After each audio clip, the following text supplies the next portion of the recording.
I am angry, and I am going to tell you why I am angry. First, I will paint a picture for you. Imagine you're watching your grandchildren as they run and play through the fields of wildflowers, plucking apples from the trees and biting into their crisp freshness, squealing as they dip their toes into the little stream that flows through the valley. This is the life that you want for them. This is the life that you want for their children after that. A life of prosperity and happiness. This is a fragile vision that is on the verge of being shattered. With no change, pesticides will have poisoned those wildflowers. The apple trees will be gone. The stream dried up. The sickening truth is that this is the future that will come to pass if you don't act. It's already happening. The climate crisis isn't an issue of the future, and it hasn't been for a long time. The climate crisis is now. You shouldn't still be treating it like it's a problem for later. The way we're headed, oceans will not stop rising. Food will run out. The effects of climate change have been visible for decades, and still you choose to ignore them.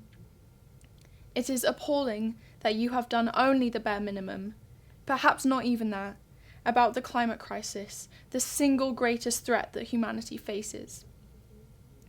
For decades, you have been aware of the increase of global temperatures, aware of the irreversible impacts of deforestation and mass habitat destruction. 160 species have been marked extinct in just the last 10 years, including the Yangtze river dolphin and the western black rhino. Wildflower meadows are one of the rarest habitats in the UK, and we have lost 97% of our wildflower meadows since the 1930s. That is a huge loss of biodiversity. If you do not wake up, pull your heads out of the clouds of profit and money making, soon we will be one of those species. We are committing mass suicide at your hands, and still you are concerned with money.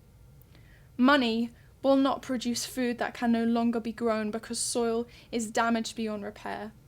Money will not refreeze the ice sheets. Money will not quench the thirst of parched countries, as no amount of money will purify the water that you have poisoned with your inaction, your lies, and your false hope. You might try to dismiss me as just another angry activist, and I am angry. I have every right to be, because this affects me. I am a daughter, a granddaughter. I am the future generation. You have all of our lives resting on your shoulders. I'm not just here to make you think about the choices you've taken thus far. I want to push forward the actions that are needed. Over 60% of greenhouse gases are created by use of fossil fuels in power production. The main priority of governments should be to switch to renewable energies as quickly and efficiently as possible. Each country can use its own natural energy sources. Change needs to happen, faster than it's happening now. Please accept the urgency of this existential issue. Please look beyond your remaining years on Earth and into the years of the future. Please act and leave a legacy that you can be proud of. Do you want to be remembered as leaders that led us straight into destruction, or heroes that saved us in our darkest hour?